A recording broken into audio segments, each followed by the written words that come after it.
अयोध्या में भव्य राम मंदिर बनने वाला है। इंतजार जो था एक लंबे समय से अब वो खत्म होने को है। प्रधानमंत्री नरेंद्र मोदी 5 अगस्त को भूमि पूजन करने अयोध्या पहुंचेंगे और पूरा देश भव्य राम मंदिर की प्रतीक्षा कर रहा है। आज जी न्यूज पर हम राम मंदिर के शिल्पकार निखिल सोमपुरा से आपको मिलवाएंगे और वो खुद आपको बताएंगे कि आखिर राम मंदिर निर्माण कैसा होने जा रहा है, उसकी भव्यता क्या होगी और किस तरह से अब करोड़ों भक्तों की आस्था का ख्याल उस मंदिर निर्माण में किया जा रहा है। हम जी न्यूज आपको हर अपडेट दे रहा है राम मंदिर निर्माण से जुड़ी हुई। हम आपको सीधा अयोध्या से हर वो तस्वीर दिखाते हैं जो इस निर्माण कार्य से जुड़ी हुई है।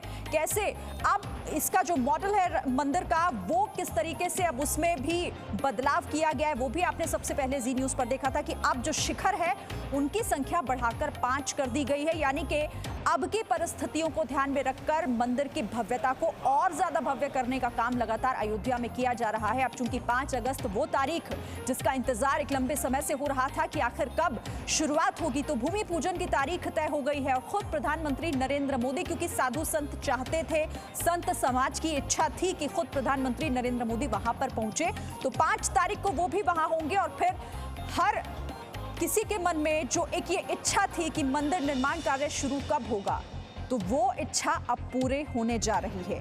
और मंदिर निर्माण के जो मुख्य शिल्पकार हैं निखिल सोमपुरा, उन्हीं की जुबानी हम आपको सुनवाते हैं कि आखिर कैसा चल रहा है राम मंदिर को भव्य बनाने का ये काम। 25 साल के बाद ये मंदिर का काम अब शुरू होने जा रहा है। लॉकडाउन के दरमियान संतों की थोड़ी भावना ये रही कि जब हमने 1985 में नक्शा बनाया था तब उस टाइम अयोध्या में यात्री जो आते थे उसी हिसाब से नक्शा बनाया था कि उनकी भीड़ कितने यात्री आ रहे हैं। अब लग ये 85 से लेकर 2020 तक 35 साल निकल गए। इस 35 साल के अंदर लोगों की धार्मिक भावना बढ़ी, राम के प्रति प्रेम भाव बढ़ा, यात्रिकों को अभी असुविधा हो सकती है लाइन बनाने में दर्शनार्थियों को, तो ये विचार किया गया कि मंदिर को थोड़ा विस्तार बढ़ाया जाए। तो लॉकडाउन के दरमियान हमारी वीडियो कॉन्फ्रेंस दिल्ली में ट्रस्ट के साथ 3-4 बार हुई, उसमें नक्शे बनाए गए और ये नक्शा जब सबको ओके लगा तो ये नक्शा 17 तारीख की मीटिंग जो न्यास की हुई अयोध्या में, उसमें ये नक्शा दिखाया गया और सारे संत लोगों ने, पूरे ट्रस्टी मंडल ने ये नक्शे को अप्रूव किया। तो निखिल सोमपुरा जो खुद आपको बता रहे थे किस तरीके से जो एक लंबे समय से इंतजार हो रहा था, अब वो इंतजार पूरा होने को है और 5 अगस्त वो तारीख होगी जब भूमि पूजन भी शुरू हो जाएगा। उस दिन भूमि पूजन होना है। सीधे रुक कर लेते हैं क्योंकि ग्राउंड जीरो पर यानी कि खुद अयोध्या से हम आपको हर तस्वीर दिखा रहे हैं। मेरे सहयोगी विशाल पांडे वहां से सीधा मेरे साथ जुड़ गए। विशाल, अब तो जैसे जैसे वक्त बीत रहा है उत्सुकता लोगों की बढ़ती जा रही है, आप खुद वहां से बताइए। हालांकि हम निखिल सोमपुरा को भी सुन रहे थे कि कैसे वक्त के हिसाब से इसमें चेंजेस भी किए गए, वहां से और क्या कुछ आप हमें बताएंगे कि क्या भी हो रहा है, क्योंकि हर कोई यही जानना चाहता है। देखिए शिरीन, बिल्कुल, क्योंकि ये राम मंदिर बहुत ही भव्य और दिव्य बनाया जाएगा। काफ़ी बदलाव भी इसमें किए गए हैं और ये बदलाव लगातार जी न्यूज़ दिखा रहा है अपने दर्शकों को कि कैसा होगा जो राम मंदिर अब अयोध्या में बनने वाला है, जिसका भूमि पूजन प्रधानमंत्री नरेंद्र मोदी 5 अगस्त को करेंगे दोपहर 12:15 पर। ये मंदिर पूरी तरह से दिव्य और भव्य होगा और इसका आकार बढ़ा दिया गया है। 2 नए शिखर इसमें जोड़ दिए गए हैं। इसके अलावा 10 एकड़ में पूरा ये राम मंदिर बनेगा, 67 एकड़ परिसर में से, और इसके साथ ही साथ इसमें परिक्रमा मार्ग भी बनाई जा रही है। जो दूसरी तमाम अहम चीजें जो राम मंदिर परिसर में जिनको जगह मिलेगी, उसमें नक्षत्र वाटिका, वाल्मीकि रामायण में वर्णित वृक्षों के नाम, ये तमाम चीजें इसमें मौजूद रहेंगी। लेकिन जो सबसे प्रमुख है वो गर्भगृह है, जहां पर प्रधानमंत्री नरेंद्र मोदी भूमि पूजन करेंगे और गर्भगृह को लेकर ही पूरी तैयारियां इस वक्त की जा रही हैं। गर्भगृह में जहां भूमि पूजन करेंगे उसके चारों तरफ एक परिक्रमा मार्ग भी बनाया जाएगा। इसके साथ ही साथ राम मंदिर परिसर में एक परिक्रमा मार्ग बनाया जाएगा और ये 3 मंजिला का जो राम मंदिर है, अब इसकी ऊंचाई लगभग 161 फीट की कर दी गई है। यानी कि इसका इतना ऊंचा शिखर होगा कि लोग दूर से ही दर्शन कर सके। जो लोग राम मंदिर के लिए अयोध्या ना आ पाए वो आसपास के जिलों से ये दिखाई पड़ेगा, इतना ऊंचा शिखर इसका दिया जाएगा। यानी कि जो आंशिक बदलाव किया गया है, इससे मंदिर की दिव्यता बढ़ जाएगी, भव्यता बढ़ जाएगी और इसमें ज्यादा से ज्यादा श्रद्धालु दर्शन कर सकेंगे। एक साथ कई हजार श्रद्धालु राम मंदिर के दर्शन कर सकते हैं, ऐसी व्यवस्था की जा रही है। इसके अलावा जो अलग अलग मंडप और शिखर तैयार किए गए हैं, जैसे कि हमें यह भी सूचना सूचना मिली कि जो भूतल है वो लगभग 1 से 1.5 साल में बनकर तैयार हो जाएगा। यानी अगर 5 अगस्त 2020 से ये काम शुरू होता है तो ये माना जा सकता है कि 2021 के अंत तक लगभग जो ग्राउंड फ्लोर है वहां पे गर्भगृह भगवान श्री राम का बनकर तैयार हो सकता है। शरीन, ठीक है, आप रहिए विशाल। और इससे लेकर क्यों आखिर ये जरूरत महसूस हुई 35 सालों में, क्योंकि आस्था किस तरह से लगातार लोगों की रही और एक विश्वास रहा कि राम मंदिर बनेगा और भव्य बनेगा। अब इसमें बदलाव भी किए गए। निखिल सोमपुरा इसे लेकर क्या कह रहे हैं कि आखिर किस तरीके से इस नक्शे को बदला गया, उन्हें पहले सुन लेते हैं। पुराने मंदिर के में हमने उत्तर दिशा में एक नृत्य मंडप बढ़ाया, दक्षिण दिशा में एक नृत्य मंडप बढ़ाया गया और पूर्व दिशा में एक नृत्य मंडप बढ़ाया गया ताकि यात्री को सुविधा हो, लाइन करने में दिक्कत नहीं हो, भीड़ भाड़ कम हो।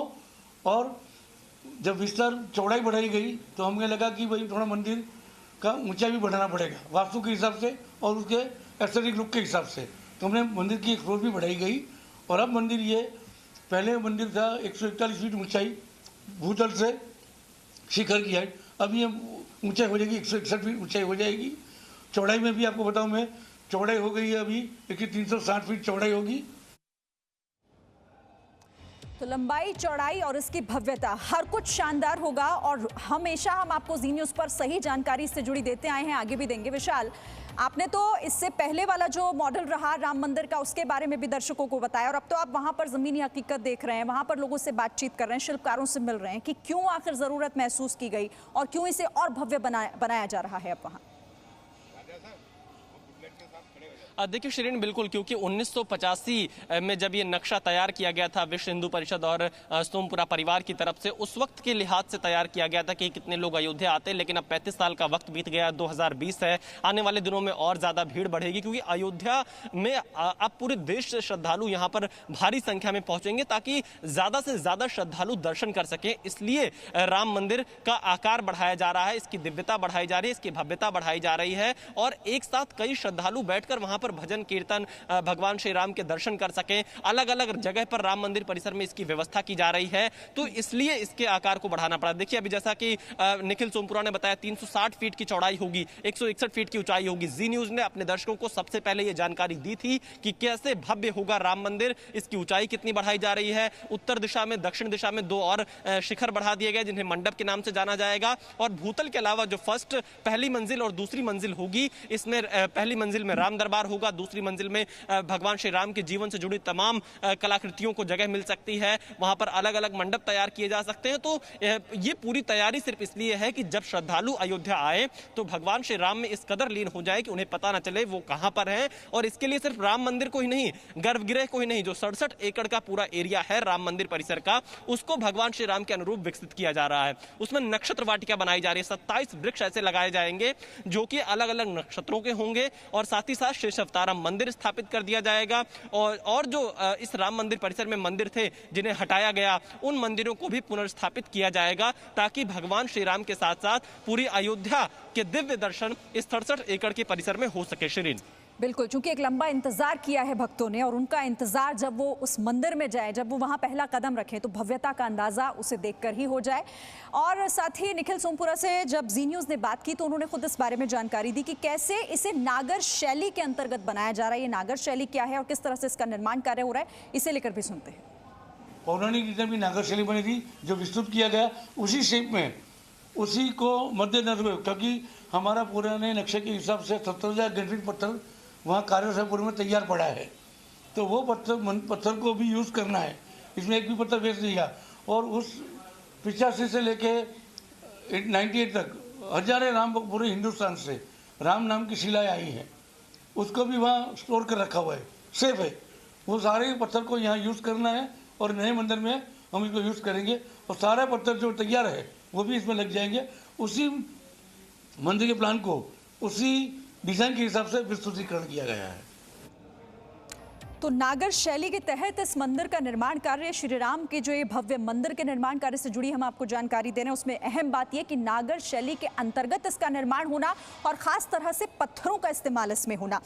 विशाल, आपने इससे पहले भी हमें एक रिपोर्ट भेजी, दर्शकों को बताया था कि कैसे पत्थर जो जगह जगह से लाए गए हैं और यहाँ पर उसका निर्माण कार्य अब शुरू होने को है, बहुत महत्वपूर्ण हो जाते हैं इस मंदिर निर्माण से जुड़े।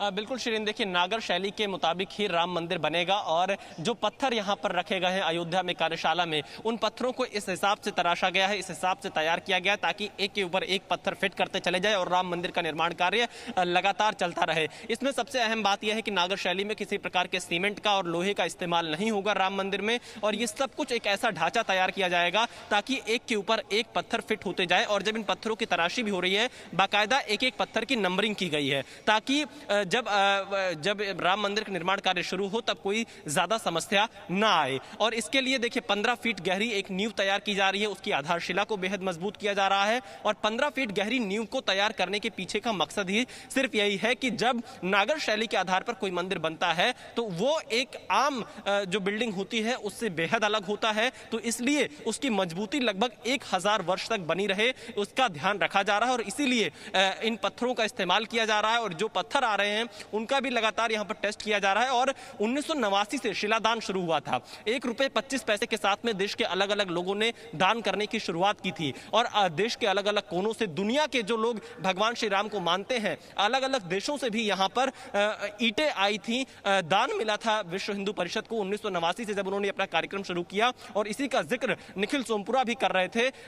पत्थर लगातार राजस्थान के बंशी पहाड़ियापुर से अयोध्या आते रहे, उनको तराशने का काम चलता रहा और अब उन पत्थरों को साफ सफाई का काम भी चल रहा है और उन पत्थरों को कार्यशाला से लेकर अयोध्या के श्री राम जन्मभूमि परिसर तक पहुंचाने का काम किया जाएगा ताकि ये मंदिर जल्द से जल्द तैयार हो जाए। शिरीन, हम अपने दर्शकों को ये बताना चाहते हैं कि जैसे ही ये काम शुरू होगा, गर्भगृह का काम लगभग 1 से 1.5 साल में पूरा कर लिया जाएगा और पूरा राम मंदिर 3.5 साल में बनकर तैयार हो जाएगा। बिल्कुल, तो 3.5 साल का वक्त, लेकिन जो इंतजार था वो 3.5 साल के वक्त में खत्म हो जाएगा और उसके बाद भव्य राम मंदिर हम देखेंगे अयोध्या में। Presenting V News app available on Google Play and App Store. Download it now.